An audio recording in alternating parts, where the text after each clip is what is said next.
ప్రేమమూర్తి ఆఖరి భాగం. ప్రదీప్ నిర్మలని కలుద్దామని మరోసారి వెళ్ళాడు. నిర్మల ఊళ్ళో లేదు. అతనికి చాలా ఆశ్చర్యంగా అనిపించింది. ఇంటావిడిని అడిగాడు ఏ ఊరు వెళ్ళిందని. ఏమో నాయనా, నేనెప్పుడు అడగలేదు. ఎవరో అమ్మమ్మ గారి ఊరు అన్నది. నెల నెలా వెళ్ళి చూసొస్తుంది. మరీ చూడాలనిపిస్తే నెలకి 2 సార్లు వెళ్తుంది. సెలవులకి అక్కడికే వెళ్తుంది అంది. మొదట ఆవిడ చెప్పడానికి నిరాకరించింది. ప్రదీప్ని ఎన్నో ఆరాలు పెట్టింది. నిర్మల నాన్నగారి దగ్గర చదువుకున్నానని, వాళ్ళింట్లో కొన్నాళ్ళు ఉన్నానని, ఉద్యోగరీత్యా తను ఊళ్ళు తిరగడం వల్ల వీళ్ళ సంగతి కనుక్కోలేకపోయారని, ఇప్పుడు నిర్మల తండ్రి పోయాడని, నిర్మల ఇక్కడ ఉన్నట్టు తెలిసి చూసిపోదామని వచ్చానని చెప్పాడు. ప్రదీప్ మంచివాడిలా కనిపించాడు. ప్రదీప్ మాటలు నమ్మేలా అనిపించాయి. అప్పుడు నిర్మల ఊరు వెళ్ళిందని ఆ వివరాలు చెప్పింది. చాలా రోజులైంది నిర్మలతో మాట్లాడి. ఇప్పటికైనా కాస్త కోపం తగ్గి ఉంటుందన్న ఆశతో వచ్చాడు. అతనికి చెప్పలేనంత నిరుత్సాహంగా అనిపించింది. నిర్మలకి అమ్మమ్మ ఎవరున్నారు? అంత నెల నెల సెలవులకి వెళ్ళే ఆప్తులు ఎవరూ లేరే? నిర్మల తనతో ఎన్నోసార్లంది, అమ్మా నాన్నలకి నేను ఆప్తురాలిని, నాకు వాళ్ళ ఆప్తులు, ఇప్పటి నుండి నువ్వు ఆప్తుడివి అని. ఇప్పుడు ఇంత హఠాత్తుగా ఏ అమ్మమ్మ ఊడిపడింది? ఎంత ఆలోచించినా అతనికి అర్థం కాలేదు. నిరుత్సాహంగా తిరిగి వచ్చేశాడు. వర్మ రోజాతో ఎంత అభిమానంగా మాట్లాడతాడో ప్రదీప్తో అంత లౌక్యంగా మాట్లాడతాడు. ప్రదీప్ ఆయన అడిగిన వాటికి జవాబులు చెప్తాడు కానీ తనకై తనేమీ మాట్లాడ్డు. ప్రదీప్ ఏం మాట్లాడినా అదో పెద్ద జోక్ అయినట్లు మొత్తానికి భలే వాడిబోయ్ అంటూ నవ్వుతాడు. రత్నమాల కూడా ప్రదీప్ విషయంలో ఎంతో శ్రద్ధ వహిస్తుంది, ఆప్యాయత ఒలకబోస్తుంది. అదంతా నటన అని ప్రదీప్కి తెలుసు. రోజా అదంతా తమ మీద అభిమానమే అనుకుంటుంది. ఇంత మంచి వాళ్ళని అర్థం చేసుకోలేదా అనుకుంటుంది. డబ్బు లేని వాళ్ళు అభిమానం చూపిస్తే రోజా దృష్టిలో అది కాకా పట్టటం. అంకుల్ వాళ్ళకి డబ్బుంది, కాకా పట్టే అవసరం వాళ్ళకేం ఉంది, అది అభిమానమే అనుకుంది. కానీ వాళ్ళు తన కొంప కూల్చడానికే ఎసరు పెడుతున్నారని అనుకోలేదు. ఆ రోజు ప్రదీప్కి ఒంట్లో బాగుండలేదు. విపరీతమైన తలపోటు. అతను 7 గంటలకి ఇంటికి వచ్చేశాడు. ఇల్లంతా చాలా నిశ్శబ్దంగా ఉంది. అతను తిన్నగా గదిలోకి వచ్చాడు. గదంతా చీకటిగా ఉంది. స్విచ్ నొక్కాడు. మంచం మీద పూర్తిగా ముసుగు పెట్టి పడుకున్నారెవరో. అరే రోజా, ఏమైంది? అతను రోజాయే అనుకున్నాడు. ఆ టైంలో రోజా ఇంట్లో ఉండటమే అపురూపం. అలా ముసుగు తన్ని పడుకుందంటే ఒంట్లో బాగుండలేదనుకున్నాడు. తన తలపోటు మాట అటుంచి పక్కలో కూర్చుని రోజా ఎంతో మృదువుగా పిలుస్తూ ముందుకు వంగి పూర్తిగా కప్పుకుని దుప్పటి మెల్లగా తీశాడు. సౌభాగ్యం ఒక్కసారి కెవ్వమంది. ప్రదీప్ అదిరిపడ్డాడు. చప్పున మంచం మించి లేవబోయాడు కానీ సౌభాగ్యం గబాల లేచి భయంతో అతన్ని ఖర్చుకుపోయి గట్టిగా పట్టుకుంది. ప్రదీప్ సౌభాగ్యాన్ని దూరంగా జరపాలని ఎంత ప్రయత్నిస్తున్నాడో సౌభాగ్యం అతన్ని అంత గట్టిగా ఖర్చుకుపోయింది. సౌభాగ్యం, ఏమిటిది? వదులు.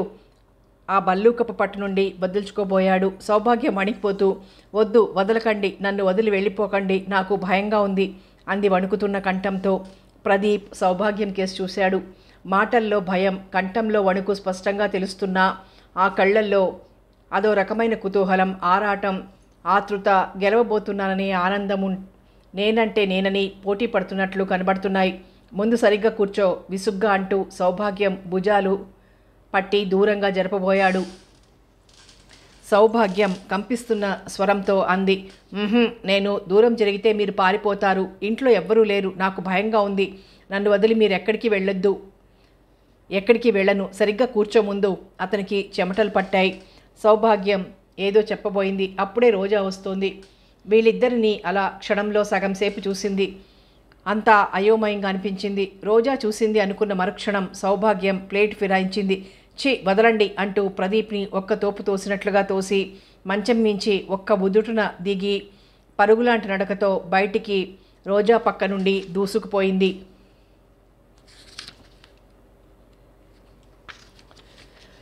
ఇప్పుడు సౌభాగ్యం కంఠంలో, కళ్ళల్లో నిజమైన భయం రెపరెపలాడింది. అడుగులు తడబడినాయి. ఎలా వెళ్ళిందో తనకే తెలియదు. గుమ్మం కేసి వీపు పెట్టి కూర్చున్న ప్రదీప్ రోజా రాకని గమనించలేదు. అంత హఠాత్తుగా సౌభాగ్యం తననిచ్చి వదలండి అంటూ ఎందుకు పరిగెత్తుకుపోయిందో అర్థం కాని ప్రదీప్ లేచి నిలబడుతూ ఇటు తిరిగినవాడు అలాగే నిలబడిపోయాడు. రోజా రెప్పవాల్చకుండా సీరియస్గా ఇటే చూస్తోంది. ఆ కళ్ళల్లో 1,00,000 అనుమానాలు. అతను నిజంగా తెల్లబోయినట్టు చూశాడు. రోజా వాడి చూపులు చూసేసరికి తల తిరిగిపోయింది. రోజా అతని నోటి నుండి ఆ మాట వెలువడేసరికి ఇంకా అతన్ని ఏమీ చెప్పనీయలేదు. మీరు నాకేం చెప్పొద్దు, నా కళ్ళతో చూశాక ఇంకా వినాల్సిన అవసరం లేదు. రోజా అరిచాడతను. కోపంతో అతని దవడ ఎముక కిందికి పైకి కదిలింది. ఆవేశంతో చేతులు గుప్పెళ్లుగా మారినాయి. కళ్ళు చింతనిప్పుని మరిపిస్తున్నాయి. అయినా రోజా అతని ఆవేశాన్ని లెక్క చేయలేదు. అతని ఆవేదనని గుర్తించలేదు. అరవకండి, అరిస్తే నౌకర్లు చుట్టుపక్కల వాళ్ళు వస్తారు. మీకు పరువు మర్యాద అక్కర్లేకపోయినా నాకు కావాలి, తల తిప్పుకుంటూ అంది నిరసనగా. ప్రదీప్ రోజా ఎన్ని రకాలుగా అవమానపరిచినా సహించాడు, కానీ దీనిని సహించలేకపోయాడు.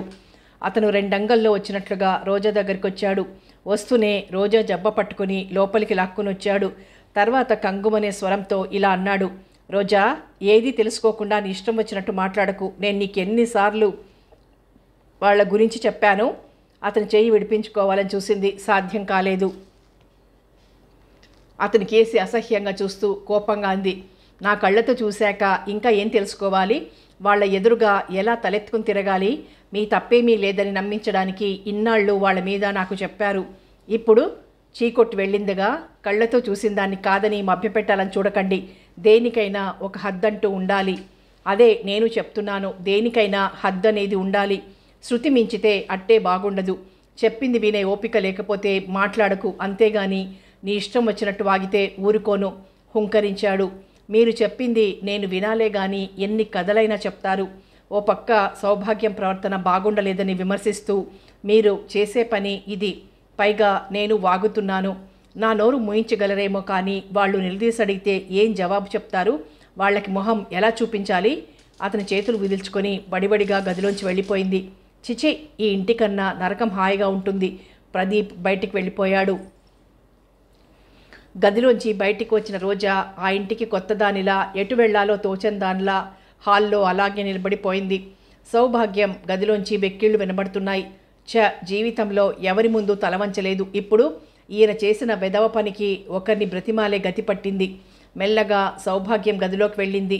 సౌభాగ్యం మంచం మీద బోర్లా పడుకుని పక్కలు ఎగిరిపడేలా ఏడుస్తోంది. రోజా మంచం దగ్గరికి వచ్చింది. మంచం మీద కూర్చుంది. సౌభాగ్యం మెల్లగా అంటూ వీపు మీద చేయి వేసింది. సౌభాగ్యం తలెత్తి రోజాని చూసింది. మనిషి సన్నగా వణుకుతోంది. అక్క అంటూ రోజాని గట్టిగా పట్టేసుకుంటూ బిగ్గరగా ఏడ్చేసింది. సౌభాగ్యానికి అంతవరకు లేని ఏదో భయం పట్టుకుంది. దుఃఖం తెరలు తెరలుగా వస్తోంది. రోజా ఎంత సముదాయించినా ఊరుకోలేకపోతోంది సౌభాగ్యం. రోజాకి భయం వేసింది. ప్రదీప్ మీద విపరీతమైన కోపం వచ్చింది. కొంతసేపటికి కాస్త ఉధృతం తగ్గింది. రోజా సౌభాగ్యాన్ని మెల్లగా దిండు మీదకి జార్చి తను బయటకొచ్చింది.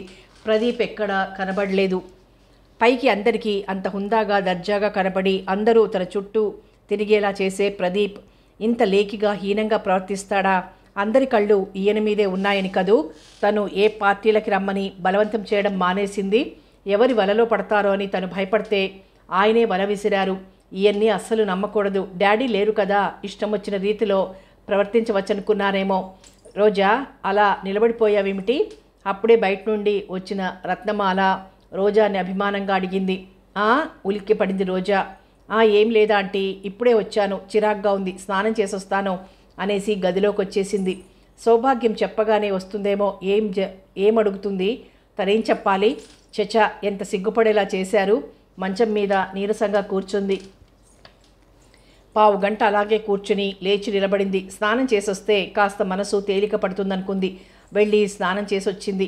లైట్గా పౌడర్ అద్దుకొని తిలకం దిద్దుకుంటుంటే రత్నమాల వచ్చింది. ఆవిడ చేతిలో టీ కప్ ఉంది. రోజా, చాలా అలసటగా ఉన్నావు, టీ తీసుకో, నేనే చేశాను అభిమానంగా అంది. మీరెందుకు ఆంటీ చేయడం? తిన్నగా ఆవిడ ముఖంలోకి చూడలేక కప్పు మీదికి దృష్టి మళ్లిస్తూ అంది. సౌభాగ్యం ఏం చెప్పలేదా అనుకుంది. తీసుకో, చల్లారిపోతుంది హెచ్చరించింది. మీకేదా అంటే? సౌభాగ్యం మాట పూర్తి చేయలేనట్టుగా ఆగిపోయింది. ముఖం దించుకుంది. రత్నమాల రోజా భుజం మీద చేయి వేసి ప్రేమ నిండిన స్వరంతో అంది.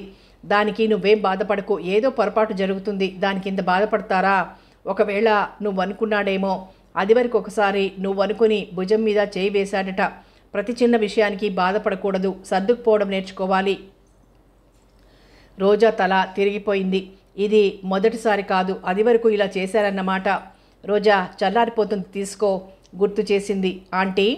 రోజా, ఇంకా మమ్మల్ని నువ్వు బంధువులా చూస్తున్నావు కానీ మాకు సౌభాగ్యం ఎంతో, నువ్వు అంతే. నువ్వు బాధపడితే నేను చూడలేను. ముందు కూర్చుని టీ తాగు అంది. ఎంత మంచివాళ్ళు వీళ్ళు. ఎప్పటి నుంచో ప్రదీప్ ప్రవర్తన బాగుండకపోయినా తన కోసం వీళ్ళు సర్దుకున్నారు, తన కోసం ఇక్కడ ఉన్నారు. రోజా మనసు కృతజ్ఞతతో నిండిపోయింది. సౌభాగ్యం చాలా భయపడింది. విపరీతమైన దుఃఖంగా, బాధగా ఉంది. రోజా రాకపోతే ఈరోజు తను గెలిచేది. ఆ గెలుపు వెంట్రుకవాసిలో తప్పిపోయిందన్న బాధ ఒకవైపు. ప్రదీప్ రోజాకి జరిగినవి చెప్పేస్తే ఏమంటుందో, ఏం గొడవ చేస్తుందోనన్న భయంతో ఆపుకుందామన్నా ఆగకుండా వెర్రి దుఃఖం కలుగుతోంది. తల్లి ఎంతో బ్రతిమాలింది. రోజా అక్కయ్యకి కోపం వస్తే ప్రదీప్ని తిడుతుందని, అప్పుడు చాలా ప్రమాదమని. అయినా సౌభాగ్యానికి దుఃఖమాగలేదు. వర్మ వచ్చాడు. రోజా గదిలోనే ఉండిపోయింది. సౌభాగ్యం ఆ రాత్రి చాలా హడావిడి చేసింది. ఏడ్చి ఏడ్చి గట్టిగా అరవటం, కాళ్ళు చేతులు తపతపా కొట్టుకోవటం చేసింది. రోజా డాక్టర్కి ఫోన్ చేస్తానంది. వద్దమ్మా, అలా అప్పుడప్పుడు వస్తూ ఉంటుంది. అందుకే సౌభాగ్యం మనసు కలతపడకుండా చూసుకుంటాను. నిన్ను చూడాలని ఉందంటే వెంటనే తీసుకొచ్చేస్తున్నాను అన్నాడు వర్మ. ఇదంతా ప్రదీప్ మూలంగానే అనుకుంది రోజా. వర్మ కూడా ప్రదీప్నేమీ దూషించకపోవడంతో వాళ్ళ మీద ఉన్న గౌరవం పదింతలు పెరిగింది. ప్రదీప్ని రోజా ఎప్పుడూ గౌరవించలేదు. అతని మాటని ఎప్పుడూ లెక్క చేయలేదు. ఇప్పుడు అతనంటే అసహ్యం కూడా బయలుదేరింది. తనని చూసి ఏ మగవాడు కలలో కూడా మర్చిపోడు. అలాంటిది ప్రదీప్ తనని హీనపరిచేలా సౌభాగ్యాన్ని లొంగదీసుకోవాలనుకున్నాడు. అంటే తన అందం అతన్ని ఆకట్టుకోలేదు. తనంటే నిర్లక్ష్యం ఉండబట్టేగా. ఏం చూసుకున్న గర్వం. అతనికి అందం ఉంది, దర్జా ఉంది అని తన పక్కన రాణించాయే గాని అది వరకు ఎంత సాదాగా ఉండేవాడు. ఆ రోజులు మర్చిపోయాడా? ప్రదీప్కి ఎలాగైనా బుద్ధి చెప్పాలనుకుంది.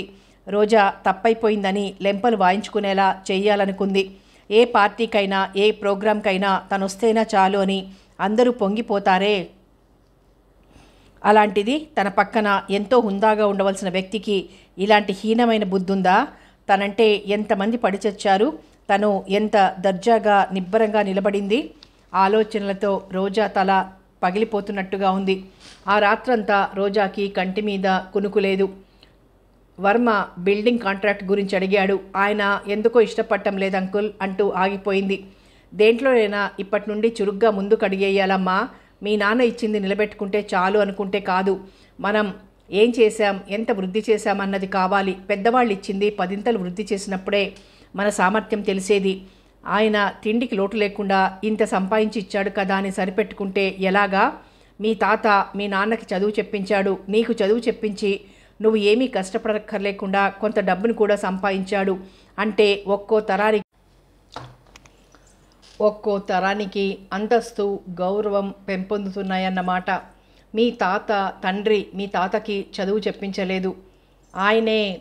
మీరే ఏదో ఉపాయం చెప్పండి అంకుల్ చెప్పునంది. వాళ్ళ తాత ఎలా చదువుకున్నాడో తెలుసుకోవాలని రోజాకి లేదు. అది విని భరించలేదు కూడా. ఇది కూడా పార్ట్నర్షిప్పే అనుకో, అంతా నేనే చూసుకుంటాను. నీకు ఇష్టమైతే నువ్వు అగ్రిమెంట్ కాగితాల మీద సంతకం పెట్టు, తర్వాత అతనే రంగంలోకి దిగుతాడు. రోజా కళ్ళల్లోకి చూశాడు. రోజా ఆలోచిస్తోంది. ప్రదీప్ అలా ప్రవర్తించిన మనసులోనే దాచుకున్నారు. డాడీ పోయిన దుఃఖం నుండి తను అంత తొందరగా కోలుకుందంటే అది వీళ్ళ ఆదరణ వల్లే. అంకుల్ అన్నట్టు తను సంతకం పెట్టేస్తే అతనికి ఎలాగైనా దీనిలో శ్రద్ధ కలిగేలా చేయొచ్చు. 4 చోట్లకి హుషారుగా తిరగకుండా ఉండడం వల్లే మరీ అలా ఉన్నారు. ఈ వయసులో ఎంత ఆకర్షణీయంగా ఉండాలి. గుండెలు అదరగొట్టేలా ఉండొద్దు. రోజా, నీకు ఏమైనా అనుమానాలుంటే వద్దు. ఇది చాలా పెద్ద కాంట్రాక్టు. దీనికోసం ఎంతోమంది రికమెండేషన్లతో క్యూలో నిలబడ్డారు. నాకు పలుకుబడి ఉంది. నా సామర్థ్యం మీద వాళ్ళకి గురి ఉంది. అందుకే నాకు పిలిచిచ్చారు. నాతో చేతులు కలపడానికి ఎంతోమంది సిద్ధంగా ఉన్నారు. మీ డాడీ నేను ఒక ప్రాణంలా ఉన్నాం. ఆయన ఆస్తిని కనీసం 2 చేస్తే ఏ లోకంలో ఉన్నా ఆయన సంతోషిస్తాడు. ప్రదీప్కి తెలివితేటలున్నాయి, కానీ చొరవ లేదు, చురుకు లేదు. ఉన్నంతలో తృప్తి పడాలనే తత్వం గలవాడు. మనకి అందదు అనుకుంటే తల పట్టుకొని ఏడవకూడదనే గాని అందుబాటులో ఉన్న అందుకోకపోవడం సోమరితనం అనిపించుకుంటుంది. అతన్ని కాస్త ఎంకరేజ్ చేస్తే పర్వాలేదు, పుంజుకుంటాడు. ప్రదీప్ మీద ఎంతో శ్రద్ధని కనబరిచాడు. రోజా మీద ఎంతో అభిమానం ఒలకబోశాడు. సాంబమూర్తి మీద ఎంతో గౌరవాన్ని ప్రదర్శించాడు. ఓకే అంకుల్, మీ ఇష్టమే నా ఇష్టం అంది రోజా సంతోషంగా. ఆ పూట అలా వెళ్ళిన ప్రదీప్ 4 రోజులకొచ్చాడు. ప్రదీప్ని పరీక్షగా చూసింది రోజా. చాలా విసుగ్గా చిరాగ్గా కనిపించాడు. రోజాకి అదంతా నటనలా అనిపించింది. తను ఏమీ అనకుండా, అంకుల్ వాళ్ళు ఏమీ అడగకుండా ఇది ముందర కాళ్ళకి బంధం అనుకుంది. పెద్ద సీరియస్గా ఉంటే ఏమనడానికి ధైర్యం ఉండదనుకున్నాడేమో. అడిగేవాళ్ళు ఎలాగైనా అడుగుతారు, మంచివాళ్ళు కాబట్టి తప్పనేది ఎవరైనా చేస్తారని సర్దుకున్నారు. తన ముఖం చూసి వెంటనే వెళ్ళిపోకుండా ఉండిపోయారు. ఇంకొకరు ఎవరైనా అయితే ఈ పాటికి ఎంత అల్లరయ్యేది. ఇవన్నీ తెలిస్తేగా. ఎక్కడికి వెళ్ళారు అతన్ని చూస్తూ అడిగింది. ఊరు వెళ్ళాను, రోజా కేసు చూడకుండా చెప్పాడు. అతనికి మహా చిరాగ్గా ఉంది. అతను గేటు తీసుకుని వచ్చేసరికి సౌభాగ్యం వరండాలో ఉంది. సౌభాగ్యాన్ని చూస్తూనే అతనికి కంపరం పుట్టింది. వెనక్కి వెళ్ళిపోదామనిపించింది. నిజంగా ఈ గొడవతో వాళ్ళు వెళ్ళిపోతారనుకున్నాడు. బాగుంది, ఊరు వెళ్ళారని అనుకున్నాను. ఊళ్ళో ఉండి కూడా ఇంటికి రాకుండా ఉండారా? ఏ ఊరు వెళ్ళారు? కనీసం చెప్పి వెళ్తే ఏం పోయింది? బొంబాయి వెళ్ళాను, అర్జెంటుగా వెళ్లాల్సి వచ్చింది. అతను టవల్ తీసుకుని బాత్రూంలోకి వెళ్ళిపోయాడు. వెళ్ళే ప్రదీప్ జబ్బ పట్టుకొని ఆపి అసలు ఆ నిర్లక్ష్యం ఏమిటో, అతని ఉద్దేశం ఏమిటో తేల్చుకోవాలనుకుంది. అంత కోపం వచ్చింది రోజాకి. అతను మంచిగా మాట్లాడితే కాంట్రాక్ట్ విషయం చెప్పాలనుకుంది. అతనంత నిర్లక్ష్యంగా వెళ్ళిపోయాడు కాబట్టి ఇప్పుడు అస్సలు చెప్పకూడదనుకుంది. రోజా వెంటనే గదిలోంచి బయటకు వచ్చేసింది. ప్రదీప్తో వర్మ, రత్నమాల అదివరకలా ఎంతో ప్రేమగా మాట్లాడారు. ఆ నటన చూస్తే ప్రదీప్కి అసహ్యం వేసింది. సౌభాగ్యం కాస్త దూరంగా తిరుగుతూ అతనికేసి ఓరగా చూస్తోంది. ప్రదీప్ ఎవరికేసి చూడలేదు. వాళ్ళు మాట్లాడిస్తే తప్పనిసరిగా జవాబిచ్చేవాడు. ఈ ముభావం చూసి రోజాకి చిర్రెత్తుకొచ్చింది. వాళ్ళంత అభిమానంగా మాట్లాడుతుంటే మీరు అలా ముభావంగా ఉంటారేం?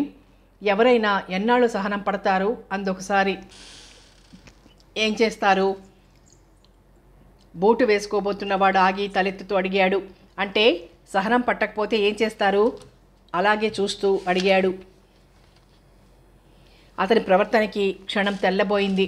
కానీ వెంటనే తేరుకుంది. తర్వాత కోపంగా అంది, నలుగురిలో యాగి చేస్తారు, చెయ్యమను. చెయ్యని తప్పుకి తలవంచెంత పిరికివాడిని కాను. అలా చెయ్యమను, వాళ్ళ అసలు సంగతి ఏమిటో తేల్చేస్తాను ఖచ్చితంగా అన్నాడు. అంటే వాళ్ళతో ఎలాగైనా గొడవ పెట్టుకోవాలనుకున్నారన్నమాట. వాళ్ళ ఇంట్లోంచి వెళ్ళిపోతే గానీ మీ కళ్ళు చల్లబడవన్నమాట. నువ్వేమనుకున్నా సరే వాళ్ళు నా జోలికి రానంత వరకు వాళ్ళ సంగతి నాకు అనవసరం. అనవసరంగా నా జోలికి వస్తే మాత్రం నేను ఊరుకోను. అతను బయటికి వెళ్ళిపోయాడు. ప్రదీప్ వెళ్ళిన వైపే చూస్తూ ఉండిపోయింది. అసలు గుణం బయటపడేసరికి ఎంత మారిపోయారు. ఇంతవరకు నటించారు, ఇది అసలు స్వరూపం. డాడీకి నమ్మకం కలిగేలా నటించారు. ఆ తర్వాత ఇష్టారాజ్యంగా వ్యవహరించదలుచుకున్నారు. అంకుల్ వాళ్ళు వచ్చారు. సౌభాగ్యం లొంగలేదు, తన కళ్ళబడిపోయారు. దాంతో తెగించేశారు. ఇంకా ఇలాంటి మనిషికి కాంట్రాక్ట్ విషయం ఎందుకు చెప్పాలి? సోఫాలో తలపట్టుకుని కూర్చుంది. రోజులు గడిచిపోతున్నాయి. నిర్మల స్కూల్ నుండి వచ్చి టీ పెట్టుకొని తాగింది. చీర మార్చుకొని గౌన్లకి కలర్ బటన్స్ కుడదామని బటన్స్ సూదిదారం తీసుకొని కుర్చీలో కూర్చోబోతున్నదల్లా గుమ్మంలో అలికిడికి తల తిప్పి చూసింది. గుమ్మం పొడవున ప్రదీప్ నిలబడున్నాడు. ఈ మధ్యన ప్రదీప్ రాకపోవడంతో ప్రాణానికి హాయిగా ఉంది. ఇంకా రాడు అనుకొని ఆ మాట మర్చిపోయి ఆ సంగతులు మర్చిపోవడానికి ఎంతో ప్రయత్నిస్తోంది. ప్రదీప్ని చూడగానే కుర్చీలో కూర్చోబోతున్నదల్లా నిటారుగా నిలబడింది. నిర్మల ఎంతో ప్రేమగా, అభిమానంగా, లాలనగా పిలిచాడు. మళ్ళీ ఎందుకొచ్చావు? ముఖం తిప్పుకుంటూ అడిగింది.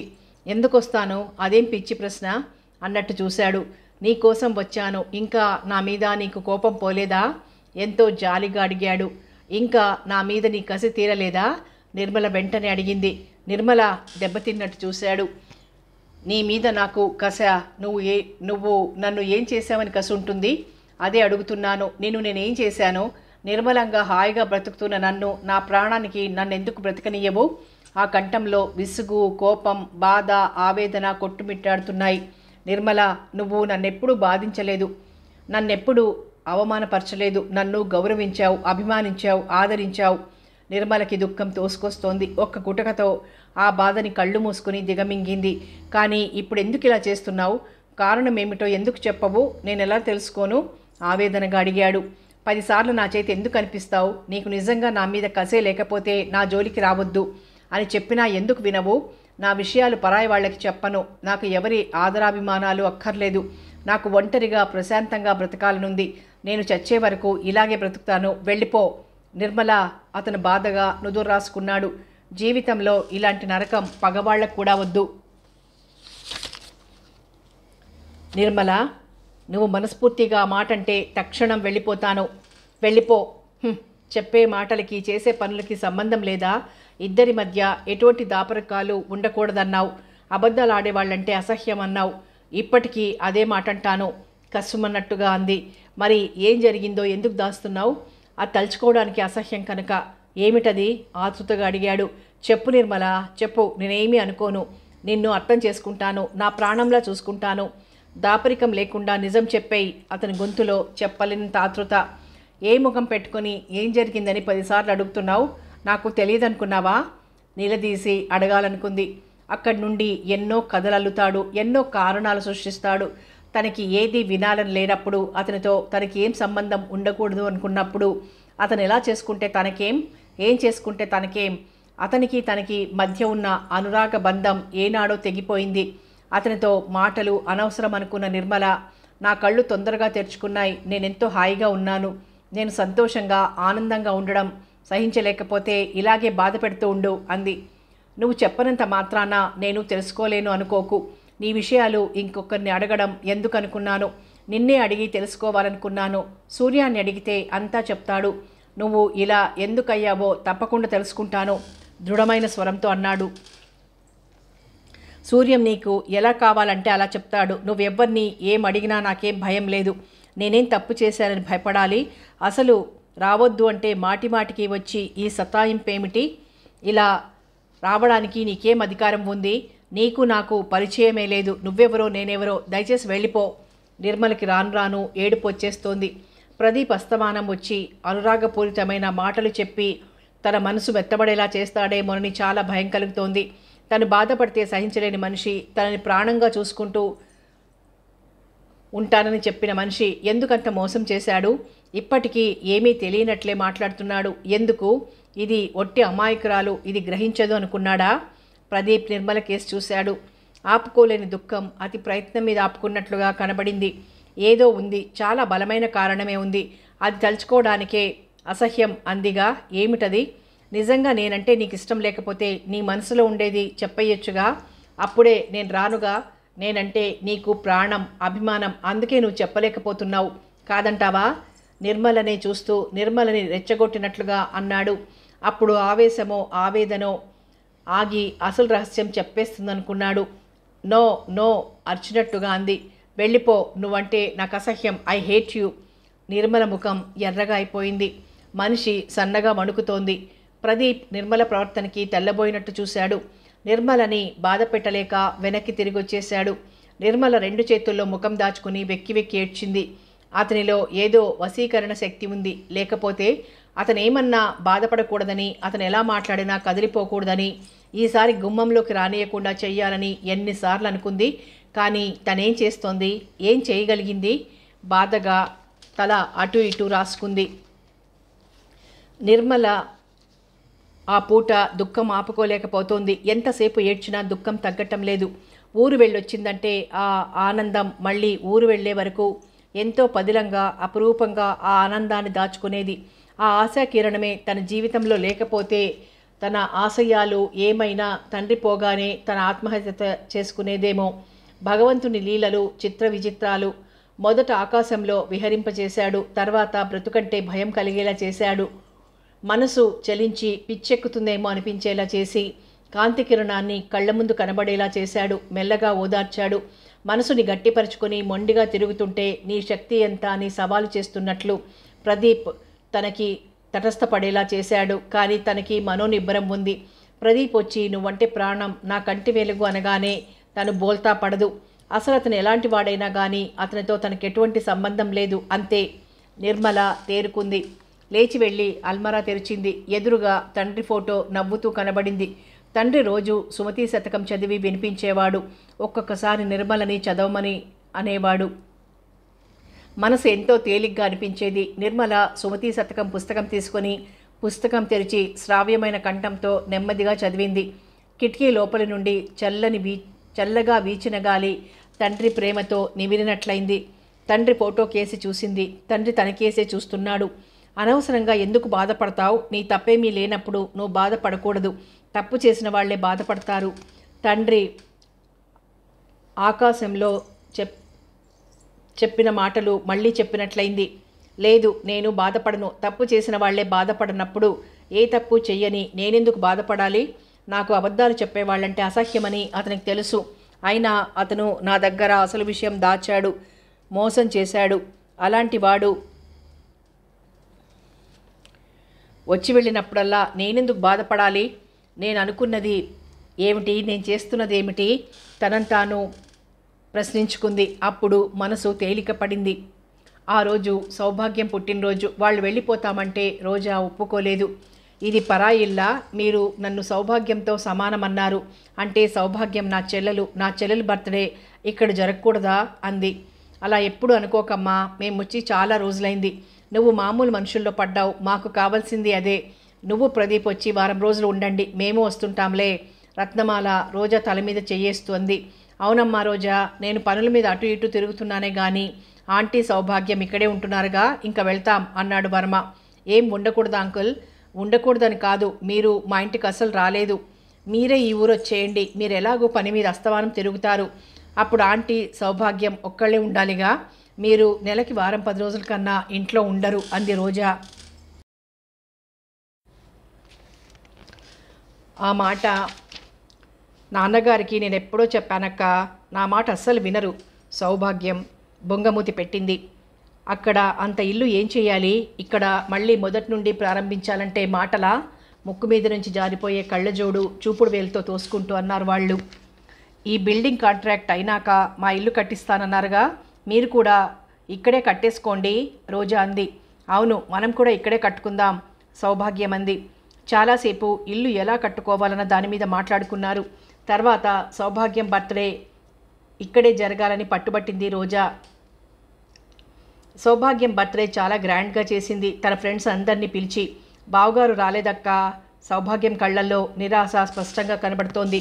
ఎక్కడికి వెళ్ళాడమ్మా ఇతను? రత్నమాల అడిగింది. ఎంత బిజినెస్ అయితే మాత్రం 4 రోజులకో ఊరు వెళ్తాడు. ఎక్కడికి వెళ్తాడు? వర్మ అనుమానంగా అడిగాడు. బొంబాయి నుండి వచ్చాడు, మళ్ళీ 2 రోజులకే వెళ్ళాడు.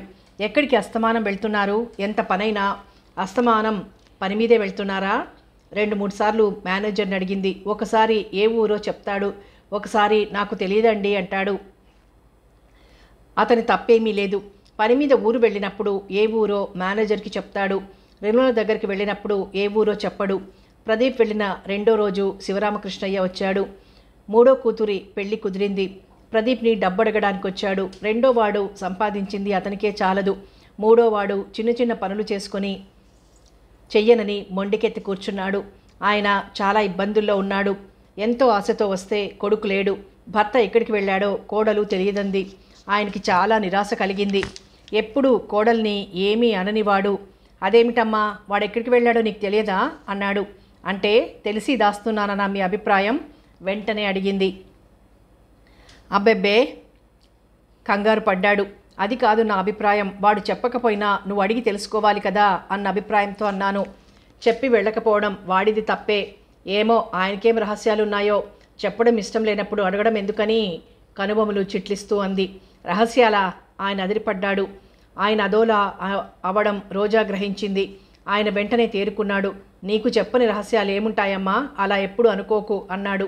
ఆయన ఒక్కరోజు ఉండి వెళ్ళిపోయాడు. ఆ ఒక్కరోజు ఉండడమే చాలా కష్టమైపోయింది. భార్యతో చెప్పకుండా కొడుకు ఎక్కడికి వెళ్తున్నాడో ఆయనకు అర్థం కాలేదు. అది వరకు వచ్చినప్పుడు ప్రదీప్ లేడు. ఏ ఊరు వెళ్ళాడో తెలియదంది రోజా. ఏమిటిది? నిర్మలని కలుస్తున్నాడా? నిర్మల ఆ ఊరు నుండి వెళ్ళిపోయిందిగా. నిర్మల ఎక్కడికి వెళ్ళిందో వీడికి తెలుసా? ఇద్దరూ కలుసుకుంటున్నారా? ఆ సంగతి రోజాకి తెలిసి ఉండదు. తెలిస్తే ఊరుకోదు అనుకున్నాడు. ఆయనకి ఏదో భయం లాంటిది పట్టుకుంది. ప్రదీప్ అస్తమాను ఎక్కడికి వెళ్తున్నాడో తేల్చుకోవాలనుకుంది రోజా. వర్మ వాళ్ళు వెళ్ళిపోతానంటే ఒక్కదాన్ని ఉండలేను, ఆయన వచ్చాక వెళ్దురుగాని అంది. వాళ్ళు ఆగిపోయారు. తండ్రి ఉదయం వెళ్ళాడు. రాత్రి 10 గంటలకి ప్రదీప్ టాక్సీలో వచ్చాడు. అతన్ని చాలా శ్రద్ధగా గమనిస్తోంది. బాగా అలసిపోయినట్లుగా ఒక విధమైన నిర్లిప్తంగా కనిపించాడు. ఇది అంకుల్ వాళ్ళు ఉన్నందుక ఇంకేదైనా ఉందా అని ఆలోచించింది. అతను డ్రెస్ మార్చుకొని పడుకోబోతుంటే భోజనం చేయరా అని అడిగింది. అతనికి చాలా ఆశ్చర్యం కలిగింది. అయినా అదేం పైకి వ్యక్తం చేయక టిఫిన్ తిన్నాను వద్దు అన్నాడు. నీ భోజనం అయిందా అని అడిగాడు తలెత్తకుండానే. అయింది. ఎక్కడికి వెళ్ళారు? ఆ గొంతులో సౌమ్యానికి నిజంగా చాలా ఆశ్చర్యం కలిగింది ప్రదీప్కి. మా ఊరు వెళ్ళాను మామూలుగా అన్నాడు. నిర్మల మాటలు మనసులో మెదిలి బాధ కలిగింది. ఎప్పుడు వెళ్ళారు? రోజాకి ఏదో అనుమానం లాంటిది కలిగింది. ఎప్పుడు వెళ్ళాను నీకు తెలియదా? దిండు సరిగ్గా సర్దుతూ అన్నాడు. మీ నాన్నగారు ఏమన్నారు? అతన్ని రెప్పవాల్చకుండా చూస్తూ అడిగింది. ఏమీ అనలేదు పొడిగా అన్నాడు. మీ నాన్నగారు మీకోసం ఇక్కడికి వచ్చారు. అతను నిటారుగా నిలబడ్డాడు. క్షణంలో సగం సేపు మనసులోనే ఉలిక్కిపడ్డాడు. రోజా అతన్ని రెప్పవాల్చకుండా చూస్తోంది. మాట్లాడరేం? మీరు మీ ఇంటికి వెళ్తే మీ నాన్నగారు ఇక్కడికి ఎందుకు వస్తారు? నిలదీసినట్టు అడిగింది. కొద్ది క్షణాలు అతని బుర్ర పనిచేయడం మానేసింది. కానీ తొందరగానే తేరుకున్నాడు. తెలుసు, తన మనసులో భావాలు పైకి వ్యక్తం కాకుండా జాగ్రత్త పడ్డాడు. ఎలా తెలుసు? ఆయన ఈ పూటేగా వెళ్ళింది? ఆశ్చర్యంతో అనుమానంతో కళ్ళు పెద్దవి చేసింది. అతను తేలిగ్గా గాలి పీల్చుకున్నాడు. దారిలో కలిశారు.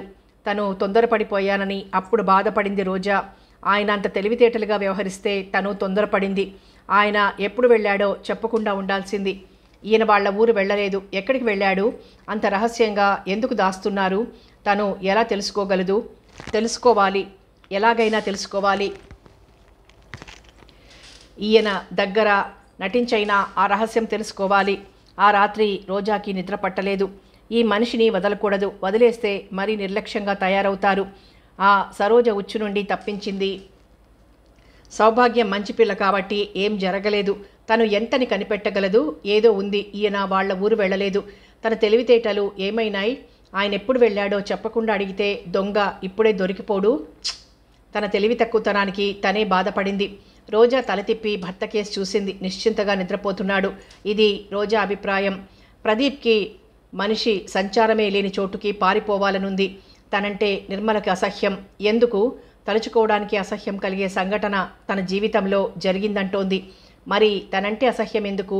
తనని ఎంతో అభిమానించి గౌరవించే నిర్మల ఎందుకింత చిత్రవద చేస్తోంది? తను చాలా బాధపడుతోంది. ఏమిటది? అతనికి తలలోని నరాలు చిట్లిపోతాయేమో అన్నంత బాధ. అయినా కదల్లేదు, మెదల్లేదు.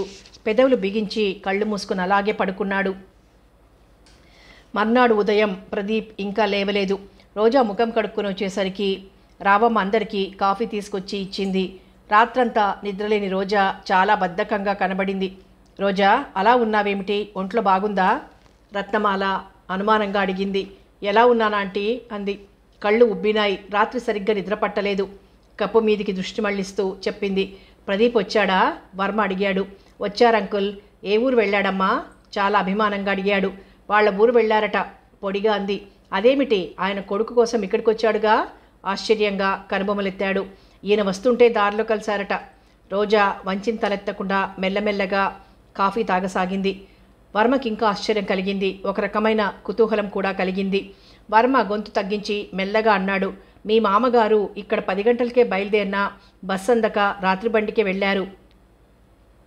రోజా చప్పున తలెత్తింది. ఆ కళ్లల్లో 1,00,000 అనుమానాలు తొంగి చూశాయి.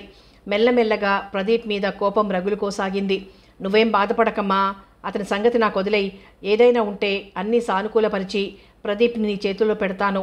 నా మాట మీద నమ్మకం ఉంటే దాని గురించి ఆలోచించకుండా నిశ్చింతగా ఉండు. అప్పుడే మాకు ఆనందం. అప్పుడు వర్మ మాటల్లో పలికించిన అభిమానం ఎవరినైనా ఇట్టే ఆకట్టుకుంటుంది. ఆ టైంలో ఆ మాటలు విన్నవారు అది నటన అని అనుకోరు. వర్మ అభిమానానికి రోజా కళ్లల్లో నీళ్లు తిరిగాయి. చప్పున చూపులు కాఫీ కప్పు మీదికి మళ్లించుకుంది. రత్నమాల రోజా భుజం మీద చేయి వేయబోయింది. భర్త సైగ చూసి ఆగిపోయింది. తర్వాత ప్రదీప్ లేచాక వాళ్ళు వెళ్తామని చెప్పి ఒకసారి ప్రదీప్ని రోజాని వాళ్ళ ఊరు రమ్మని మరీ చెప్పి వెళ్ళారు. వాళ్ళు వెళ్ళగానే హాయిగా గాలి పీల్చుకున్నాడు ప్రదీప్. రోజా ఎంతో దిగులుగా గడ్డం కింద చేపెట్టుకుని కూర్చుంది. రావమ్మ, రంగా, ఈ ఇంటి శని కొన్నాళ్ళు ఉండదు కదా అని సంతోషించారు. ప్రదీప్ తన బాధని దిగమింగి రోజాని మాట్లాడించినా రోజా చాలా ముభావంగా జవాబులిచ్చింది. ప్రదీప్ రోజాని ఇంకేమీ రెట్టించలేదు. డ్రెస్ అయి బయటికి వెళ్ళిపోయాడు. ఆ పూట రోజా ఎక్కడికి వెళ్ళలేదు. ప్రదీప్ గురించే ఆలోచిస్తూ కూర్చుంది. రమ, సుజా ఫోన్ చేశారు. ఒంట్లో బాగుండలేదు, రాలేనంది. రోజాకి ఒంట్లో బాగుండలేదనేసరికి బిలబిల్లాడుతూ 5-6 ఫ్రెండ్స్ వచ్చేశారు.